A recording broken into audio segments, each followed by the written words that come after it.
아버지요, 오늘도 우리들에게 귀하고 복된 날을 허락해 주셔서 우리 힘으로 결코 얻을 수 없는 생명을 거저 허락하여 주심에 감사를 드립니다. 하루하루 순간순간이 은혜이고 감사합니다. 주님 앞에 기꺼이 우리 모든 것을 내어놓고 나가는 우리들의 모습이 되어줄 수 있도록 하나님 도와주시옵소서. 아버지, 주님께서는 만유리 여기시 아니하심을 압니다. 우리가 아무리 얼굴을 포장하고 마음을 우리는 덮고 또 덮는다고 하더라도 하나님을 속일 수 없고 하나님 앞에 내 마음을 숨길 수 없음을 깨닫게 하여 주시옵시고, 하나님을 믿는 모든 사람들 기꺼이 주님 앞에 내 모든 생각과 내 마음을 다 내려놓고 나아갈 수 있는 주의 백성 되게 하여 주옵소서. 하나님은 오늘도 당신을 찾고자 하는 사람에게, 당신에게 예배하는 사람들을 찾고자 하는 사람들을 아버지 찾아가 주시고 만나 주신다고 하셨습니다. 아버지, 우리 스스로 하나님을 피하지 말게 하시고 우리 스스로 우리들의 인생을 덮지 아니하도록 도와주셔서 여호와 하나님 앞에 나아가 치료받게 하시고 회복되어지는 역사가 나타날 수 있도록 하나님 인도하여 주옵소서. 무화과 나무 밑에서 고민하고 생각했던 나다네엘을 찾아가 주셔서 이는 가식이 없는 사람이라고 먼저 말씀하셨던 주님의 그 만남이 오늘도 저희 성도들에게 임하게 하여 주셔서 고민하고 생각하고 인생이 무엇인지, 하나님 아버지 아픔이 무엇인지를 가지고 나아가 주께 고민하는 사람들 찾아가 주시고 만나 주셔서 치료하시고 회복하셔서 아버지 주 남은 인생을 주와 함께 살아가기에 부족함이 없도록 하나님 허락하여 주시옵소서. 오늘도 우리 말씀 붙잡고 하루를 살아가고자 합니다. 성령께서 함께하여 주시기를 소망하며 예수님의 이름으로 기도합니다. 아멘. 민수기 15장입니다. 오늘 매일 성경 본문은 민수기 15장 22절에서 41절,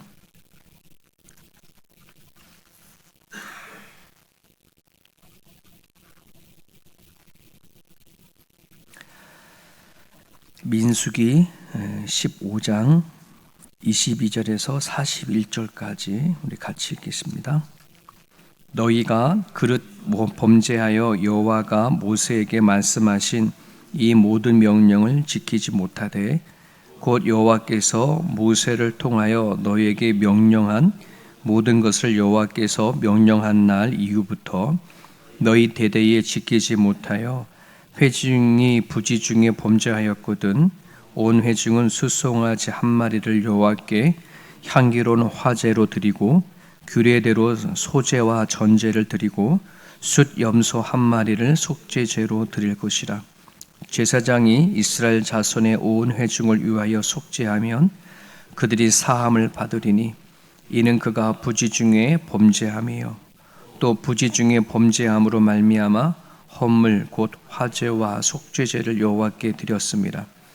이스라엘 자손의 온 회중과 그들 중에 거류하는 타국인도 온 백성이 부지 중에 범죄하였음이니라. 만일 한 사람이 부지 중에 범죄하면 1년 된 염소로 속죄제를 드릴 것이요 제사장은 그 부지 중에 범죄한 사람이 부지 중에 여호와 앞에 범한 죄를 위하여 속죄하여 그 죄를 속할지니 그리하면 사함을 얻으리라. 이스라엘 자손 중 본토 소생이든지 그들 중에 거류하는 타국이든지 누구든 부지 중에 범죄한 자에 대한 법이 동일하거니와 본토이든지 타국인이든지 고의로 무엇을 범하면 누구나 여호와를 비방하는 자니 그의 백성 중에서 끊어질 것이라. 그런 사람은 여호와의 말씀을 멸시하고 그의 명령을 파괴하였은즉 그의 죄악이 자기에게로 돌아가서 온전히 끊어지리라. 이스라엘 자손이 광야에 거류할 때에 안식일에 어떤 사람이 나무하는 것을 발견한지라. 그 나무하는 자를 발견한 자들이 그를 모세와 아론과 온 회중 앞으로 끌어왔으나 어떻게 처지하는지 지시하심을 받지 못한 고로 가두었더니 여호와께서 모세에게 이르시되 그 사람을 반드시 죽일지라. 온 회중이 진영 밖에서 돌로 그를 칠지니라. 온 회중이 곧 그를 진영 밖으로 끌어내고 돌로 그를 쳐 죽여서 여호와께서 모세에게 명령하신 대로 하니라. 여호와께서 모세에게 말씀하여 이르시되 이스라엘 자손에게 명령하여 대대로 그들의 옷단 귀에 술을 만들고 청색끈을 그 귀에 술에 더하라. 이 술은 너희가 보고 여호와의 모든 계명을 기억하여 준행하고 너희를 방종하게 하는 자신의 마음과 눈의 욕심을 따라 음행하지 않게 하기 위함이라. 그리하여 너희가 내 모든 계명을 기억하고 행하면 너희 하나님 앞에 거룩하리라. 나는 여호와 너희 하나님이라. 나는 너희의 하나님이 되려고 너희를 애굽 땅에서 인도해 내었느니라. 나는 여호와 너희 하나님이니라. 아멘. 아멘. 오늘 이스라엘 백성에게 하나님께서 주시는 그런 메시지입니다. 41절에 이런 말씀이 있죠. 나는 여호와 너희 하나님이라. 나는 너희 하나님이 되려고 너희를 애굽 땅에서 인도하여 내었으니라. 나는 여호와 너희의 하나님이라. 이스라엘 백성들을 애굽에서 끌어낸 그 이유, 그들의 하나님이 되어주기 위해서, 그리고 하나님이 스스로 그들에게 선포합니다. 내가 너희 하나님이다. 그래서 오늘 이 메시지를 선포할 이렇게 말씀하시는 보면 왜 우리가 이 말씀을 따라 살아가야 하는가? 왜 하나님이 이렇게 하시는가? 라고 우리는 질문을 던지면 하나님이 우리의 하나님이시기 때문에 그렇습니다. 하나님이 우리의 하나님이 아니면 이렇게 할 필요가 없죠. 이스라엘 백성에게 하나님이 그들의 하나님이 아니면 이렇게 할 필요가 전혀 없는 거예요. 실천할 필요도 없는 거예요. 오늘 이 말씀을 우리가 받을 때에 어디가 존재하는 지리학적으로 존재하는 어떤 이스라엘 백성들에게만이 아니라 우리 영적인 이스라엘, 나를 구원하시고 나의 하나님이 되어주신 그 하나님을 우리가 믿어진다면 오늘 선포된 이 말씀을 우리가 진실되게 받을 수 있었으면 좋겠습니다. 오늘 이 본문 안에는 부지중이라는 말이 자꾸만 이렇게 반복되어집니다. 그러니까 부지중이라고 하는 그 의미는 그냥 모르고 지은 죄 이런 말입니다. 살아가다 보면은 하나님의 말씀이 이렇게 많은데 기억 안 나지 않을 때가 있지 않습니까? 그러면 모르고 우리는 잘게 이제 죄를 질 수도 있어요. 근데 이게 단체가 하나님의 규정을 모르고 지을 수도 있고 개인이 하나님의 규정을 모르고 지을 때가 있어요. 그래서 단체적인 것과 개인에 대한 이 두 개가 먼저 이렇게 나와요. 이스라엘 공동체 전체가 모르고 지은 죄를 버물러서 이제 졌으면은 숫상어지 한 마리와 순염소를 가지고 속죄제를 드리고 그리고 이스라엘 공동체 전체를 위해서 정결 예식을 드려라. 그리고 이와 같은 이 일은 이스라엘 공동체만이 아니라 이스라엘 공동체 안에 있는 이방인조차도 다 그렇게 사함을 받는다. 공동체 안에 들어와, 즉 이스라엘 백성들 애굽을 나올 때에 순수한 이스라엘 백성만 나온 게 아니라 그들 속에 섞여져 있는 이방인도 같이 나왔거든요. 그러니까 하나님은 같은 단체로 본 거예요. 같은 공동체로 본 거예요. 그래서 이스라엘 백성들이 전체가 모르고 지은 죄를 범했었을 때에는 이처럼 제사함을 얻는 제사를 드리면 이스라엘 백성뿐만 아니라 이방인 전체까지도 사함을 얻게 하겠다. 여러분, 우리는 살아가면서 나 자신에 대한 죄에 대해서는 철저히 생각해보고 고민하고 또 기도하면서 회개도 합니다만은 공동체의 죄에 대해서는 거의 우리는 생각하지 않죠. 우리 세움교회가 지은 죄, 또 우리 호주의 이 나라가 지은 죄, 그렇지 않습니까? 근데 성경 안에는 우리 그리스도인이라면 하나님의 자녀로 한다면 공동체를 떠나서 살아갈 수 없는 존재인 것을 얘기를 하고 있고 내가 속한 그 공동체 안의 죄에 대해서조차도 하나님께서는 회개하라 하시는 것입니다. 근데 우리는 살아가다 보면 그 사회적인 그 죄에 대해선 우리는 죄라고 생각하기보다는 그냥 관행이다, 전통이다 하는 걸로 치부해버릴 때가 되게 많이 있습니다. 관행이라고 불러지는 명백한 죄에 대해서 우리는 그걸 죄라 생각하지 않고 덮어놓고 살아갈 때가 참으로 많은데, 하나님은 그것조차도 회개하라 합니다. 그렇지 아니하면 그 사회, 그 국가, 그 공동체 하나님께 징계하시겠다 합니다. 그 대표적인 등장하는 성경의 예가 소돔과 고모라지 않습니까? 소돔과 고모라고 하는 그 나라가 동성연애가 완전히 그 나라의 그 도시의 관행이 되어 버렸습니다. 이것이 죄인지 죄가 아닌지도 모르고 그들은 살아가는 과정 가운데 천사가 롯의 집을 방문하지 않습니까? 그런데 그 밤에 쫓아가가지고서는 내가 그들과 성관계를 맺겠다, 그거 갖고 씨름하고 난리지 않습니까? 부끄러운 줄도 모르고 죄인지도 모르고 그렇게 하는 거예요.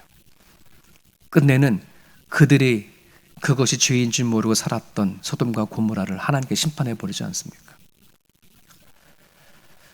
여러분, 오늘날 우리가 살고 있는 호주의 시대에도 갖고 있는 동성연애에 대한 합법화, 남자와 남자가 결혼하고 여자와 여자가 결혼하는 것에 대해서 눈 하나 깜짝하지 않고 그건 합법이다 라고 이렇게 선포해 버렸으니 그들에게는 이게 죄가 아니죠. 근데 하나님 앞엔 죄입니다. 이것뿐만 아니라 대마초까지도 합법화 시키려고 하는 거지 않습니까? 합법화가 됐나요? 합법화 시킨다고 확실히 얘기를 했는데 결정은 되는지 모르겠습니다만은, 우리는 호주를 위해서 기도해야 합니다. 아마 이들이 성경을 열어보지 몰라서 동성연애인지 이런 것이 죄인지 모르고 아마 만약에 결정하고 행동한다면 우리는 하나님 앞에 믿는 자라도 깨닫고 아니 회개하고 기도해야 합니다. 나 자신만의 회개가 아니라 이 나라를 위한 죄, 또 우리 교회가 짓는 죄가 있으면 그것을 안다면 그거 놓고 우리는 또 회개해야 되는 거. 이것이 오늘 이런 말씀을 통해서 깨달아지는 그런 말씀입니다. 또 개인적인 죄를 지어졌을 때 이것도 모르는 사이에 죄를 지게 되면 1년 된 암송아지로 속죄 제물을 바쳐라. 그리고 똑같이 정결 예식을 행하라. 이것은 이스라엘 백성뿐만 아니라 이스라엘 공동체 안에 있는 이방인도 똑같이 적용되어지는 그런 말씀입니다. 자, 그런데 30절에 보게 되면 고의로 일부러 짓는 죄가 있습니다. 모르고 짓는 죄는 그렇게 하나님 앞에 가지고 나서 제물을 바치고 제사함을 바치만은 알면서도 짓는 죄가 있어요. 그런 경우에는 하나님을 욕되게 하는 것이기 때문에 이스라엘 백성이든 이방인이든 그 공동체에서 추방해라, 내쫓아버려라, 이렇게 얘기를 하고 있습니다. 여러분, 모르고 짓는 죄와 알고 짓는 죄가 이만큼 큰 차이가 있습니다. 하나님이 다루시는 방법이 다르죠. 우리 하나님은 결과를 보시는 분이 아니라 동기를 보시는 하나님이라는 사실을 여러분 기억을 하셨으면 좋겠습니다. 여러분, 우리의 사람은 되게 무능력합니다. 그래서 우리가 살아가는 모든 결과에 대해서 우리가 책임지거나 또 우리가 우리에 의해서 그 결과가 좌우지할 수가 없어요. 우린 좋은 동기에서 시작했지만 결과가 나쁠 수도 있고요. 또 나쁜 동기로 시작했는데 결과가 좋은 경우도 우리 인생 살아가면서 참 많이 보거든요. 우리는 결과에 의해서 무엇인가 하나님 판단하지 아니하시고 하나님 항상 동기를 보십니다. 네가 이 일을 어떻게 시작했냐, 어떤 마음이냐, 이런 거죠. 그러기 위해서 우리는 이런 오늘 말씀을 통해서 내가 세상을 살아가야 할 동기에 대해서 주목할 필요가 있습니다. 내가 교회를 다니고 하나님을 믿는 동기가 무엇인가? 결혼해서 살아가는 동기가 뭐고, 돈을 버는 동기가 뭐고, 내가 결혼해서 가정을 세워가는 동기가 무엇인지에 대한 그것이 하나님 안에서 반드시 이루어져야 합니다. 마태복음 6장 1절에 사람에 보이려고 그들 앞에서 너의 의를 행치 않도록 주의해라. 그렇지 아니하면 하늘에 계신 너희 아버지께 상을 얻지 못하리라 하는 말씀이 있습니다. 사람을 보이려고 하지 말란 말이에요. 살아가는 모든 인생의 동기가 나 자신 개인이든 내가 아닌 또 다른 사람이든 사람에 대한 동기를 세우지 말고 하나님으로부터 동기를 세울 것을, 하나님 앞에서 우리의 의를 드러낼 것을 성경은 우리에게 얘기해 주고 있습니다. 고로 우리는 내가 무엇을 하든지 나의 동기가, 나의 시작점이 하나님 안에서 출발되어졌는가 하는 것은 대단히 중요합니다.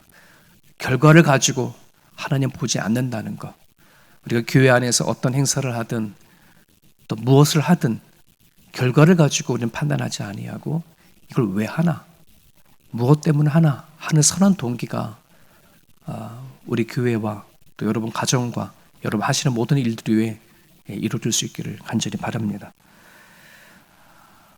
또 하나가 본문에 이게 나오는데요. 안식을 규정에 어겼을 때에 많은 이제 규정들이 있지만은 특히 안식일을 어겼을 때에 실질적인 예를 하나 들은 게 있습니다. 이스라엘 백성이 광야에서 지날 때에 어떤 사람이 안식일에 나무를 했습니다. 나무를 하는 것은 일을 했다는 거죠. 그런데 이들을 어떻게 처리할지 몰라서 가두어 두었다가 하나님께 모세한테 물어본 거겠죠. 근데 하나님은 모세에게 이런 답을 했습니다. 그 사람을 죽이되 진영 밖으로 끌고 나가 온 공동체가 돌로 쳐 죽여라, 이렇게 나와 있습니다. 이 말씀을 보면서 와, 진짜 무서운 하나님이다, 되게 가혹하다, 이런 생각을 할 수 있죠. 주일 안식일 날 바깥에 나가서 나무 했다고 죽이려 할 정도로, 와, 우리 하나님은 되게 사랑의 하나님인 것 같지만 이런 부분들 안에서는 정말 무서울 정도로, 두려울 정도로 너무 가혹하신 하나님처럼 우리는 비춰집니다.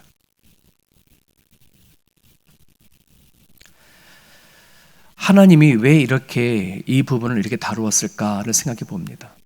여러분, 하나님께서는 이스라엘 백성들에게 여러 가지 법을 주기 전에 가장 근본적인 것, 가장 기본이 되는 것을 안식일로 시작을 하셨습니다. 안식일을 거룩하게 지켜라. 너가 나를 하나님이라고 너희들이 믿는다면 제일 먼저 안식일을 지켜라. 이게 이스라엘 백성들에게 준 기본적인 명령이거든요. 이 기본적인 것을 어겼는데 또 다른 하나님의 규정에 대해서 그 사람이 어떻게 생각하는 것은 생각하나 마나요. 하나님은 그렇게 보시는 거예요. 가장 기본도 안 되는데 거기 위에다 무엇을 또 지킬 수 있을까? 이미 하나님은 그 사람을 그렇게 판단하는 거예요. 안식일조차 어기는 사람은 그 사람의 다른 어떠한 규정에도 그 마음이 없다는 것을 아시는 거예요. 그래서 하나님은 그냥 징벌을 하시는 거예요.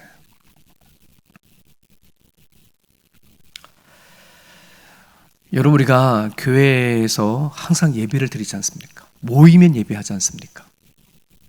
그죠? 왜? 기본이거든. 그것은 무엇을 하냐라고 하면 항상 예배가 먼저죠.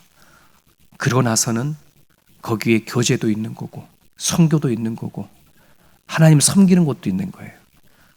근데 예배를 빼놓고 교제하고 섬기고 성교하고 하는 것은 하나님은 그것은 말이 안 되는 거로 얘기를 하는 겁니다.